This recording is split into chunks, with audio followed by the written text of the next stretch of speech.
My name is Marianne Hunting, and as vice chair of the Wear Show, I've long envisioned this special event, recognizing that our jewelry dealers, among the very best in the world, have the expertise to illuminate and teach our audience about the rich history of jewelry. We're here today thanks to the tireless vision of Helen Allen, the show's executive director, who magically created the opportunity for us to gather in this iconic space. Many people came together to make our Jewelry Brunch possible, beginning with Ulla Johnson, the award-winning American fashion designer and a passionate jewelry collector.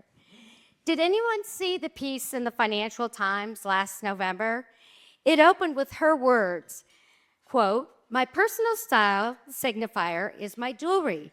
I possibly wear too much, but I change it all the time and have an ever-evolving group of favorites," she went on.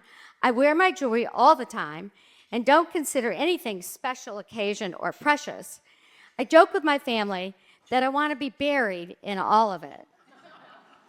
Were it not for our phenomenal advisory committee who gave their heart and soul to this new project, it could never have launched. I'd like to ask to stand up Julie Mannion, Courtney Stern, Mary Andrick, and Levi Higgs. I would also like to acknowledge and thank our table sponsors and their guests, as well as individuals who purchased tickets or are making donations to Eastside House Settlement, the proud owner and beneficiary of the Winter Show. On a personal note, my involvement with Eastside House Settlement dates back to 1992, when I joined the Board of Managers. I was soon captivated by the organization's extraordinary ability to respond to the needs of the community in the South Bronx. Eastside House, it concluded, provided the community with a home away from home, the door to a better life. I had no idea then that Eastside House's wraparound services, designed to help people to help themselves, as we like to say in my day there, over the past 34 years, we've witnessed extraordinary leadership and an incredibly dedicated staff. I would like to sincerely thank each and every one of you for supporting the Winter Show, championing Eastside House Settlement, and joining us for what I hope will be a memorable and thoroughly enjoyable New York City brunch. Hi, everyone. I'm Will Kahn. I'm a jewelry editor at Town & Country and Elle Decor. And you might know my Instagram, Will's Notebook, just a little bit about me. Levi Higgs is here, David Webb archivist, and also Instagram celebrity. Ulla Johnson, who we all know and respect so greatly, fashion designer, and Carrie Imberman of Kentshire Jewelry. So we have an all-star lineup here, and it's going to be a great discussion. We're going to talk about the love of jewelry and how that might begin, how to develop an eye, of a collector's eye, and how these objects live in the real world. So just to start very simply and personally, what was each of your first memory of jewelry, or something that's made you say, jewelry is for me? Like, what is that moment? Well, I'm a jewelry dealer, but I'm also the third generation of what was initially we sold Regency English furniture, and we were known for that. And then my mother and aunt introduced the jewelry side of the business. My mother was a children's book editor. My aunt was whatever she was. But they built a really, really strong business, culminating in opening our now 40-year salon in Bergdorf Goodman on the 7th floor. And we also have two little baby Kentshires in Ulla Johnson. And my earliest memories are when my mother joined the business, got into it. You then have to look the part. You can't be just noodling around without jewelry if you're selling jewelry. But my mother came from an educational background, but she developed, just an enormous, enormous passion for what she did, but also, as anyone with eyes might do, she appreciates beauty and she appreciates the decorative arts. So my earliest memories are going through my mother's collection. And jewelry, because it is inextricable from the sentimental, my memories of my mother wearing things to this day. I mean, I don't go through her safe. I'm not, but there are things that mean a lot to me, and they're maybe not the most valuable things, but they're the things that I saw over and over and over again, and that I associate with my mother. So I guess all roads lead to our mothers. I also, my earliest jewelry memories are from my mom. Both my parents are archaeologists, and she wore a lot of ethnic jewelry, huge Turkoman cuffs, and really statement pieces that she wore kind of all of the time, which is part of where I came to feel that nothing was precious or to be put away. Carrie always encourages me to put things in the safe. Nothing's ever in the safe. So I guess the first piece that I really fell in love with was a Victorian bloodstone locket that my husband got me from Carrie a very long time ago that had a trifold insert, which is unusual with pictures of my 3 children as babies. It also kind of takes the form of a shield. So I think one's connection to jewelry is not just memory, but emotion and intimacy. And, this piece really captured all of that. The faces of my children, the spirit of protection, the history of all the women that had worn it before me. I think the way that these things carry a lived memory through antiques in general, through everything that they've touched in jewelry in the most intimate way. So from then on, it was kind of gangbusters. Also, a big liberating thing was learning that I didn't really need to wait for my husband to buy my jewelry. So that's where my collecting began in earnest. I grew up in Wyoming, and I suppose a lot of my entry points were very fictional, like Indiana Jones and magical gems in books and kid stories. My educational background is through art history. I moved to New York and did a master's program at the Cooper Hewitt, so I studied jewelry history later on. But I just feel like it always connected back to kind of this fantastical fictional world that it can be real. You walk around the show and you're like, oh, these things are amazing, and they do have sparkle, and they've lived for decades and eons and generations, and they encapsulate stories in a really great way. So I'm just always drawn to the storytelling of jewelry. Great. So Ulla, as a fashion designer, when you're getting dressed personally, what comes first for you, the jewelry or the clothes? It's a both and. I honestly can't say, but I guess maybe the jewelry, because even in a bathing suit, I wear way too much jewelry. So it's definitely there's a mountain of jewelry that sits on my dresser or in the bathroom that I'm digging through all the time. But certainly certain outfits, it's oh, I want to wear this necklace. What's gonna really highlight it? And I have quite a maximalist aesthetic, so I would say that I'm never afraid to layer things. And even as we were getting ready to come out here, she was like, "Oh, keep all that stuff on. We'll put the brooch on top." So I think it's really about having a great deal of fun with it too. There's so much expression to be had in jewelry, and yeah, it's definitely a part of every outfit. Love that. Levi, as someone who's surrounded by jewels every day in the archives of David Webb, what kind of jewelry do you actually wear yourself, and what do you love? Great question. I had a big identity crisis this morning of, do I wear a David Webb brooch or do I wear something else? And I chose something else. I'm wearing 2 Castellani brooches today that are small micro mosaics, but I love revival periods, Victorian jewelry. I have modern jewelry. I have David Webb jewelry. I have kind of all different periods, but that is kind of my go-to period. Yeah. Great. Carrie, as a collector in the business of collecting, is there a certain type of jewel that you live to collect that you can't resist and you kind of always come back to? I don't know if anyone made it over to our booth for the brooch talk, but I'm going to be repetitive. I'll repeat myself. But that's sometimes I hear myself on the booth talking, and all I do is repeat myself endlessly. the brooch for me, I love rings because I can see them and I can appreciate them, and those around me can appreciate them. But the brooch is really, which is I believe our inaugural element. The brooch is really, it's the final frontier of collecting, because collecting is not rational. It is, you are a demented, obsessed person, and I am chief amongst them. I am a rabid collecting raccoon.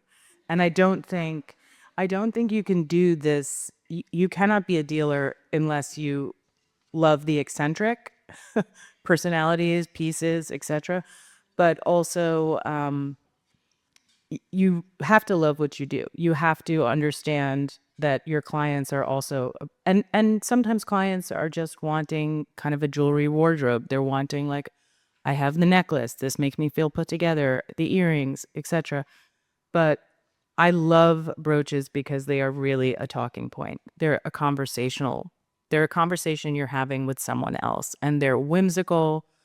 They're curious. They're for the beholder, because it's not so easy for me to like constantly appreciate these. But in my own collecting, and I'm a magpie, I collect across the board. I collect Georgian era, that is, jewelry. I collect just everything, rings, hands, snakes, the list goes on. Because again, it is not rational. It is love of the beautiful, and it's having little things on you all day long that are just little sculptures that remind you that I look down at my hand and I go, gosh, that is beautiful. And so I'm passionate about all of it, but great, here we are. Kind of jumping off that, does any of you have like a holy grail piece that you're either constantly looking for, or the one that got away, or what's that piece for you? I do. Sorry, I jumped right in there. I I love zodiac pendants. I have a Van Cleef Virgo zodiac pendant that I got through ways I don't want to describe right now, but I but there are a series. There's like the other Van Cleef one that's like long and skinny and has the word on it. There's the Cartier ones that are kind of tie inspired. So I'm always like looking for good Virgo pendants in a very detail oriented way. These rings, I was in the middle of, because I suffer from the same problem that my clients have. I sometimes miss things, I have a Chipulo Cartier double heart ring that was actually at auction, and I was the underbidder, and I knew who it ended up with, and I couldn't stop thinking about it, and it was making me sick, which is stupid. But I then called up that dealer and I said, could I buy it? And this is after being the underbidder. Like, again, not rational. The other thing is that I was in the middle, that it also taught me a good lesson, in that I was in the middle of selling these rings to a client, and then I started feeling physically ill. I was like, I can't do it. And if I like something, by and large, it doesn't see the light of day. It goes right back home with me. But in the middle of the sale, I was like, hold on, I have to go take a phone call. And then I went into the back, came back out and said, you'll never believe what happened. Someone called and they bought those rings. And they were like, really? And I was like, yes. And now I have spent the last like 10 years trying to never wear these rings in front of that client, which is a terrible, terrible story. But again, not rational. Yeah, there's a lot of emotion that comes along with it. Yeah, I love that. So this is the year of the brooch, and the brooch is back for men and women apparently. So Levi, you're a big brooch guy. Is there a favorite red carpet moment for men that you've seen lately you can point to? Wow. I mean, instantly you say that, and all I can think of is Bird on a Rock, which has been classic. a classic. It's been everywhere. There's so many different colorways that they're doing them now. So that's nice to see.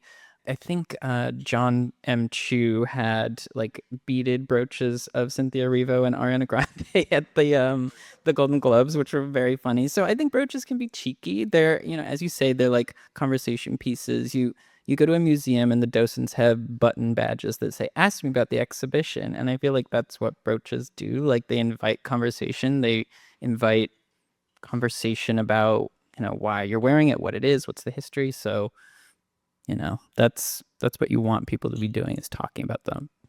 Absolutely. Ulla, obviously they're having a huge moment for men, but do you see the same for women's fashion? What, like, do you feel brooches are, you know, relevant for women right now? I think starting to be. It's definitely something that I would say outside of this space isn't really what most women's go to, but Mm. we put quite a few brooches on last runway. Actually, we were like chasing more, and they are so fun, and there's such a, different way to wear jewelry that most women really haven't embraced. So I think that it's certainly on the rise, and it's exciting to see within menswear too, because menswear has been so boring for so long that men embracing jewelry again is really exciting to see. All the men in my life wear necklaces, which is also not very usual for men here. So anyway, yeah, I think it's exciting, and we'll be showing brooches on the runway again very soon in a couple weeks. Amazing. And do you integrate like vintage pieces onto the runway, or this is things you've designed? Yeah, so we've actually worked with Kentshire Oh wow. a few seasons. We also have Kentshire in two of our retail locations. So we've had Kentshire on the runway mixed with costume jewelry that we make in Nairobi with out of recycled brass, so very kind of high-low. And then we also make costume jewelry, but using freshwater pearls, broke pearls. So I do a lot of high-low mixing in general with the things that I wear with what we put on runway. And I think a lot of women do dress that way. It's like objects that you found on holiday that perhaps don't have a provenance, but also evoke something in you. And so kind of really creating that dialogue. So nothing's really obvious or necessarily clear where, how it's being mixed. Yeah, the ultimate mix. Yeah. Carrie, as far as your sales go, I mean, has has there been a lot of like a run on brooches? Well, no. But yes, in that.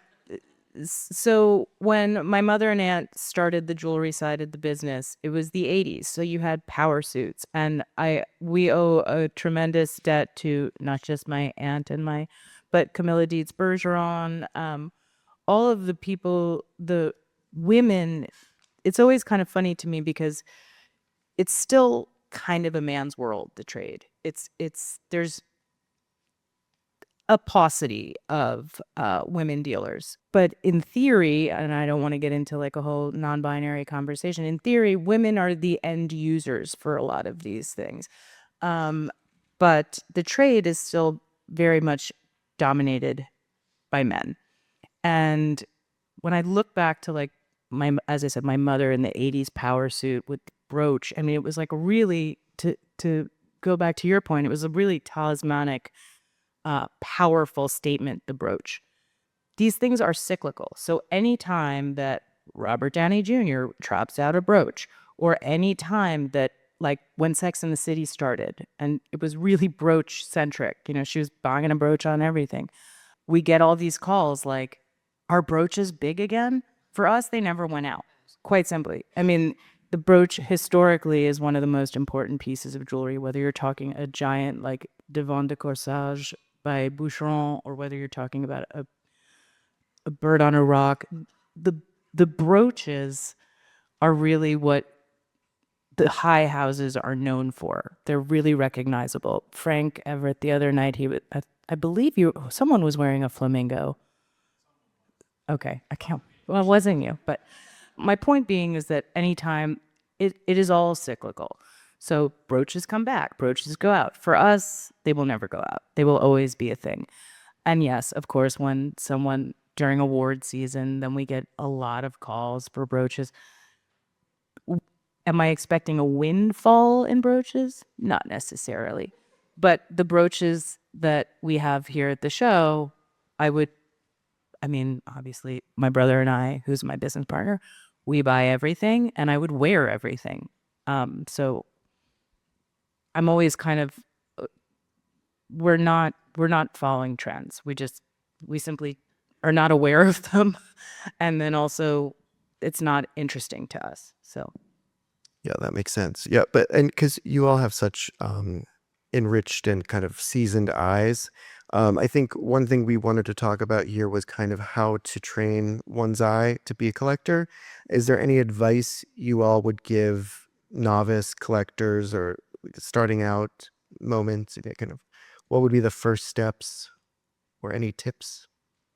I mean, I guess it depends on what the person is aiming to do. If they're looking for things they can wear all the time and they're just starting out, I would position someone like, look at costume jewelry. So you're not spending a tremendous amount of money. You're not potentially damaging something if you're not knowing how to wear fine jewelry. But also just buy what you like, collect what you like, figure out what you like, go handle things, go to auction, come see dealers. It's really like education through immersion. I think it has to be. At least that's been my experience.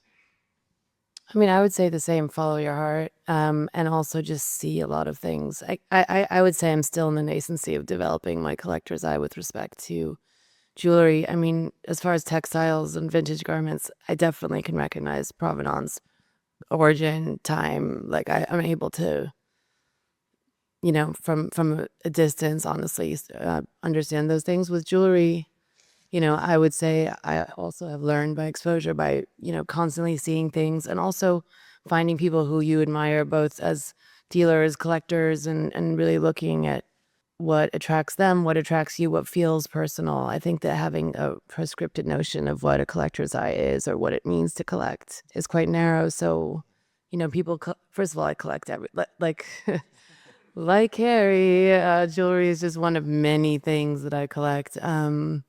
And, I think it takes a lifetime to really learn where one's path will lead as far as collecting. It seems also that it's important to have a relationship like your two, to have a jewelry enabler in your life. Is that Dangerous. because it seems like that's what I'm getting from you guys? I think that jewelry in general or collecting in general can feel intimidating. It can feel prohibitive, whether you're talking about price point, whether you're talking about the environment of a fair. But dealers love talking about not just themselves, but their goods, and they're passionate about it, and they're happy when someone is excited about the material. You can start small. Again, it doesn't matter the price point, and sometimes the price point of these things can be intimidating. But if you are inclined and driven to collect, then it will find you. If you build it, it will come, and you will Yeah, that. persevere. Carrie, I'd have to ask if there's, they always say like there is no bad or no wrong answers and no mistakes and all that stuff. Have you ever made a mistake in jewelry, or you ever been duped by a fake or something, like anything? Everyone has. If someone tells you they haven't, they're not telling the truth. Because when people set out to deceive, and if they're highly skilled, there's a reason this is a vetted show. And that's because forgery, things like this, there are people that are incredibly skilled at it. So I myself have been fooled. It's become very, very popular to collect signed pieces, right? Like that's really driving the market. And in my experience, when I see a French mark on something, I know that it is made by the French are working to such high standards that it's made by an atelier that's probably producing jewelry for a Van Cleef or a Cartier. So I'm just excited when I'm looking at a piece of beautiful French jewelry. A lot of the time, people really get hung up on the brand. And the brand is important. Historically, it's important.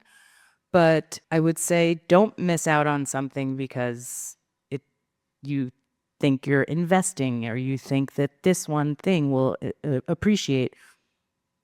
It may not. Beautiful things are beautiful things. So Well, and just sorry to grill you on this. Because I have just one other related question. Is there a hierarchy of thought when you're assessing a piece? Like, I mean, maybe this doesn't relate to like just a casual viewer, but like, is there a history, a period, condition, and then you have to like evaluate Scarcity. scarcity? For me, Okay. when I still get a thrill. We were on the booth before, and I had become aware of a necklace in America that I knew someone had it. And then I ended up flying to London, not entirely for the necklace, but in the back of my mind was I can justify this trip and that necklace will be mine. And what was really driving I'm not a competitive person, but what was driving it is I've never seen this thing before. And so for me, scarcity is when I see something that I haven't seen, I get excited. Levi and Ulla, is there anything on the floor today that you saw that kind of sparked something in you? Like anything you want to run back and see again? Well, I came from Brooklyn, so I just got here like right before the show. But I did see something at Carrie's booth that caught my eye, as always. Dangerous friend. I'm going to walk the rest of the show, but Can you share what piece it was? well, it's the one that she went to London for, obviously. Got it. But just, as far as, brand and the importance of that, as the founder of a brand, I certainly believe in the importance of brand and how, the hope that things with a name that's known can carry importance over time. And also I think that the no name find that moves you, I don't think people should be deterred by that in any way either. And I personally, in my collection, I definitely have a lot of known pieces by known makers, but I love the other things in equal measure. And, we also collect art, other things. Investment is such a fickle, the return. It's really it's the passion that, drives the purchase, not necessarily how much things will hold value or not, which seems fickle day to day with the changing nature of gold, diamonds, etc. Symbolic and Chase has some amazing pieces from a contemporary jeweler called Lean Hine. I'm wearing a pinky ring by him right now, and I think it's the first time they've exhibited at this fair, so it's a run, don't walk situation, I think. Yeah. Okay, how about for Ulla? You kind of touched on this a bit, but has jewelry ever inspired specifically a fashion moment for you, like in a dress or a pattern or something like that?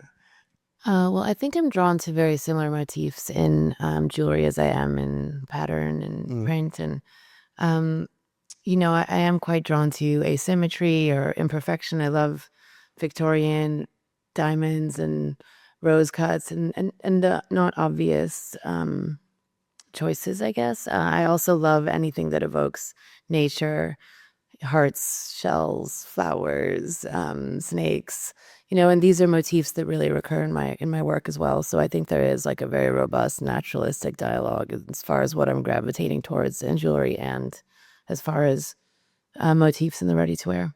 Hmm.